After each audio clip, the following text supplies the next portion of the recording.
Yes, everybody, welcome back to Talking Wolves. We are back for a brand new match preview on the channel. Premier League football has returned after the international break, and Wolves are on the travels, only a short travel this weekend to Villa Park. Like I said, hope you guys are keeping well. Of course, give me your thoughts ahead of this game in the comment section down below, and be sure to hit that like button as well. Wolves will be hoping to bounce back. Obviously, we've had a couple of weeks now to dwell on that FA Cup defeat. Such a frustrating afternoon for Wolves at Molineux, losing out 3-2 to Coventry City. I'm sure Gary ONeil would have been very, very keen to look at what went wrong for Wolves.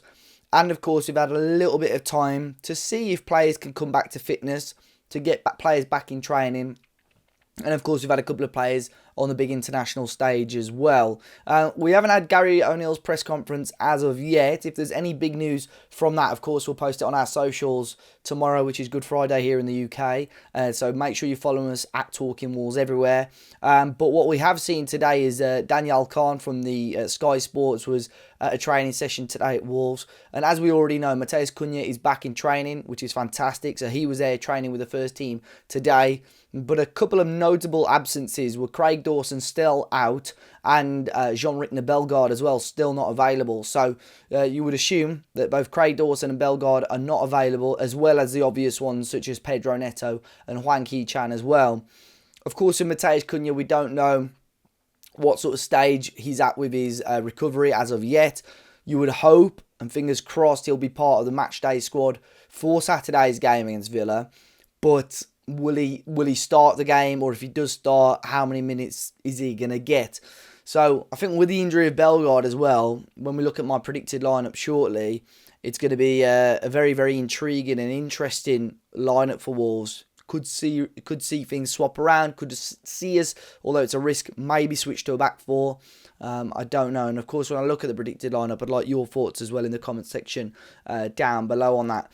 Looking at the Premier League table right now, Wolves still in a very decent position, 9th place in the Premier League. Chelsea, who are in 11th, do have a game in hand on us, so could leapfrog us in the league there. But Wolves still in an okay position, especially fighting for European football. And some of the fixtures coming up, although Wolves have a really tough end to the season, some of the fixtures coming up, in my opinion, are quite favourable to Wolves, especially before May. Of course, it's a tough game against Villa, which we'll talk about more in a second. But Burnley on Tuesday, West Ham at home, and of course I know West Ham are doing quite well, but in my mind, I always remember us doing quite well and getting favourable results against West Ham at home. Then Forest away the following week. We do play Arsenal, but then Bournemouth as well midweek, and then Luton. So that block of fixtures there, for me, is Wolves can look at that and think, right, we can get some points from that. And this weekend is going to be interesting, or Burnley may be the better one, because you might see a bit more of Matheus Cunha in the fact that how are Wolves going to react to that FA Cup defeat? Because after that game, there were a lot of Wolves fans almost resigned themselves to saying, that's it, the season's done, we're finished, there's no point, we're not going to get Europe, there's nothing to play for. But if Wolves can react to those games and say, look, we still mean business, we're not on our holidays yet, we're still here to win football matches, then great for the fans. And I think it'll get us a bit more excited, because there's still loads of football yet to play, and Wolves are still very much in that race for European football. Looking at Villa, of course, they've had a phenomenal season. They've quietened down a little bit in recent times, but still got a fantastic record so far this season. They're currently still sat in 4th place in the table. They've got to improve a little bit, I think, if they want to hold on to that. But still, I say they've petered off a little bit. They drew their last game against West Ham, lost against Spurs the time before, but then picked up wins. They beat Luton, they beat Forest, they beat Fulham. They are beating the teams they should be beating, really. But I think for Villa, they've got some tough games throughout the remainder of the season. They've still got, similar to us, really, they've still got City, Arsenal, Liverpool to play. They're probably the games, really, in my opinion, that are going to decide whether they do get Champions League football or not. But, like I said, form for Wolves has been okay in this fixture. I'm always quietly confident going into this game, regardless of how well both teams are doing. Even under Emery, I don't think they've beaten us as of yet. We drew earlier on this season, and I think we drew and beat them last year under Lopetegui as well. So, every chance going into this game. But the big issue for Wolves is the player availability. I think if Villa are going to beat Wolves, this is the game. This is the one, the best time for them to do that. Before we go into our predicted lineup, though, guys, big shout out to our friends over at BetMate once again for getting involved in the channel. If you remember, we were partnered with BetMate for a long time last year and the year before, where it's a fancy football type game. This weekend, we've got a free pot. So if you've not got involved before, it's free to join. Obviously, old members, if you want to get involved as well, basically you want to be using the code TALKINGWOLVES to get involved. If you create an account or sign into your existing account and click join, you want to go on to join the pot and type in Talking Wolves, and it should come up like this with a pot. So whoever finishes top will win £11.50 and £3 bets, but there's a £100 pot altogether. You click join for free, and then basically you want to select your team.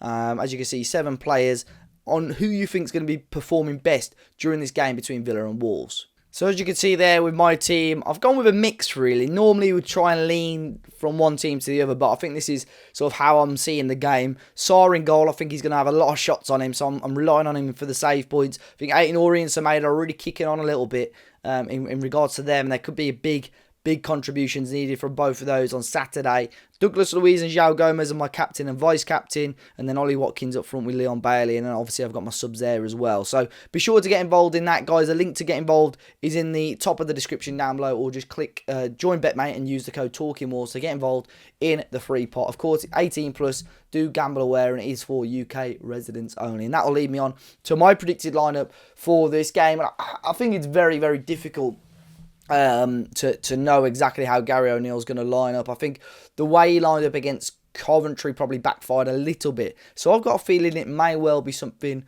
like this, with Jose Sarr in goal. I've gone with a back five. Interestingly, I've gone with Hugo Bueno at left wing back. I'll explain that a little bit more shortly. With the absence of Dawson, I've stuck with Bueno, Totti and Kilman, with Semedo at the back.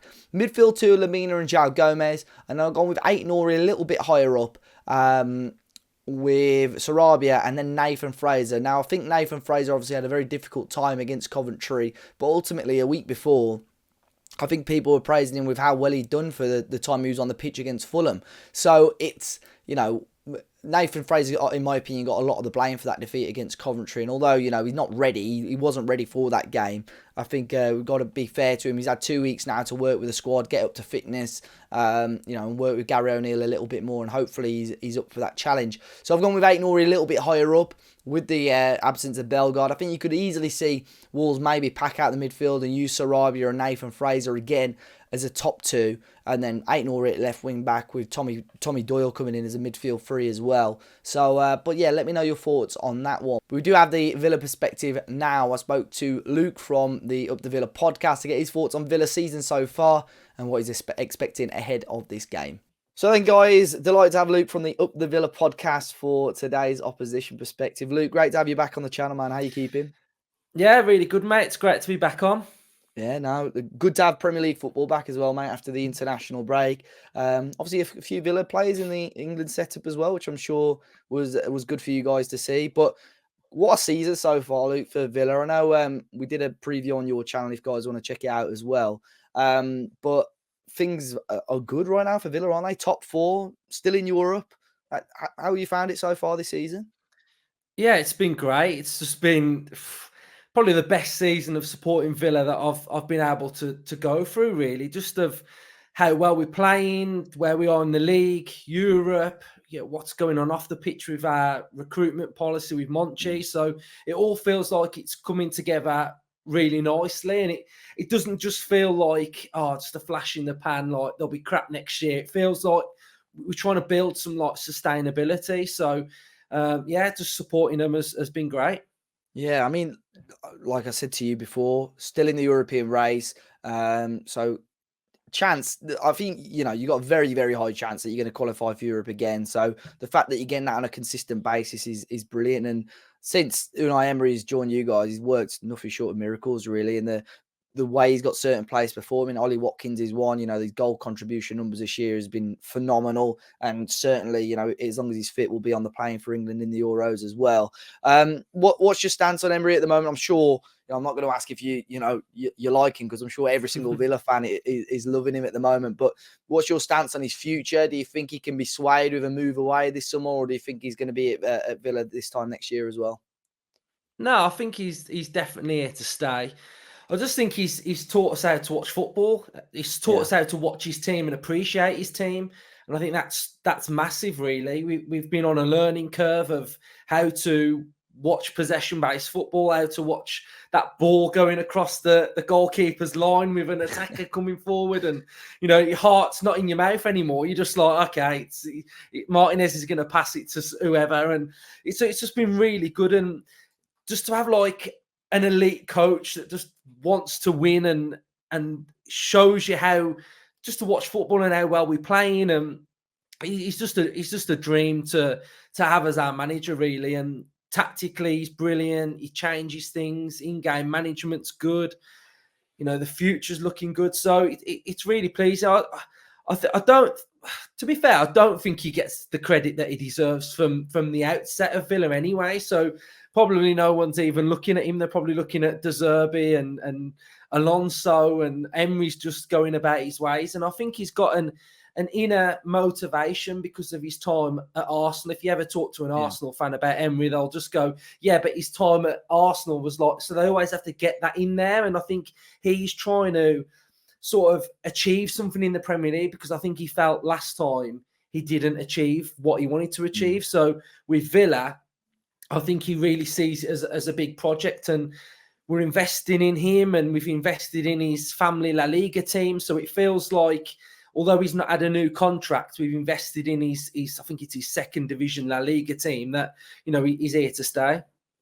Do you think that, especially if you get the top four, do you think he deserves a shout at being manager of the season? I know people have asked me this about Gary O'Neill, and I think as well as he has done for Wolves, of course, you can discuss that or whatever and put him in the conversation. I don't think he's quite done enough to win that award. But do you think Emery deserves a shot at winning the Manager of the Year award?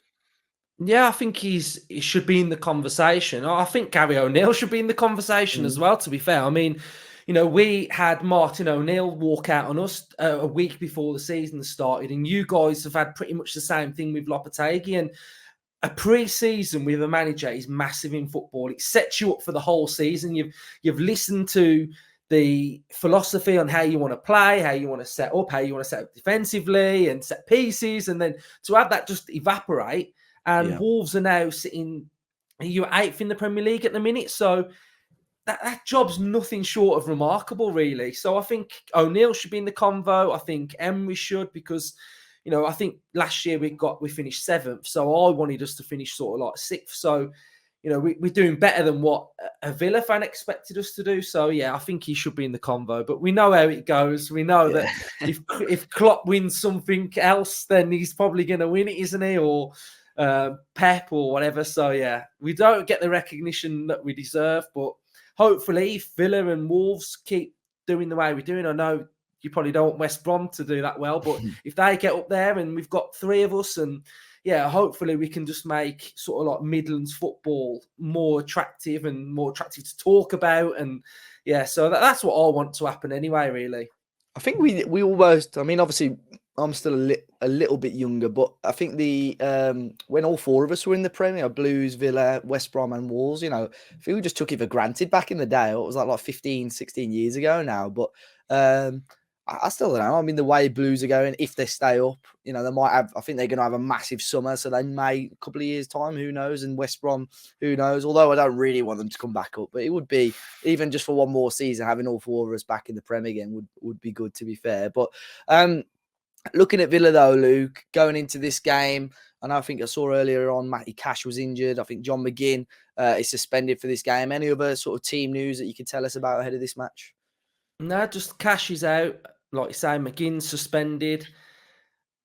Ramsey's still out, so Ramsey's going to be out. So there are our 3 recent injuries. If we want to go back further, we've got Kamara that's done his ACL. Buendia's doing well now, so he's sort of like back on the grass after his ACL. Mings, he's a bit further behind. So, we had 3 ACLs this season. And again, testament to Emery, because he doesn't make excuses. He doesn't use players being injured as an excuse. He just gets on with it. And so I think that's a testament to Emery's mentality, really, that he's not bothered. He just says, right, this is what we got, let's go. And it's great, really. So Yeah, I think McGinn's going to be a bit of a big blow because, I think you mentioned earlier about him and Dawson and what were they doing last time we played? But yeah, there was a bit of needle work. Now, it was only like nothing serious, was it? But it was just I a think he bit knows like. how. I think with McGinn, regardless, and especially when it's a sort of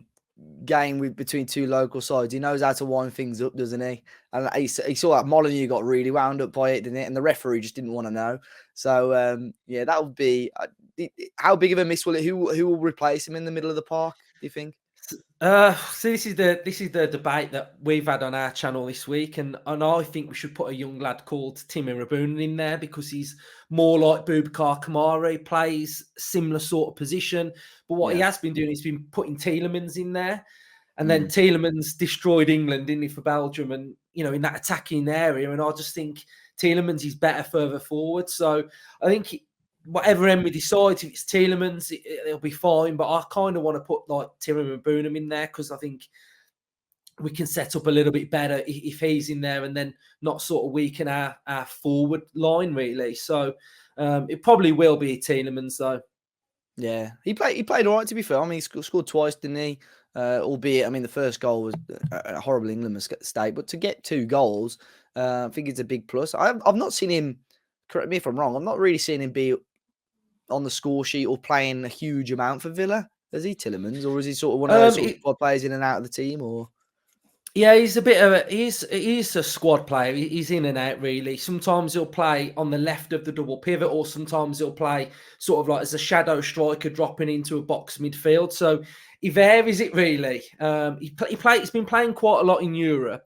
I do think he's better when he's playing off Watkins. I think that's where we've seen his best performances. But I think our squad it's quite deep. There's a bit of depth to it. So if McGinn's out, then we got Tielemans, who's not a bad player to play in midfield. So yeah, so he's playing it all over, really. He's played absolutely everywhere. So yeah, Tielemans is quite versatile.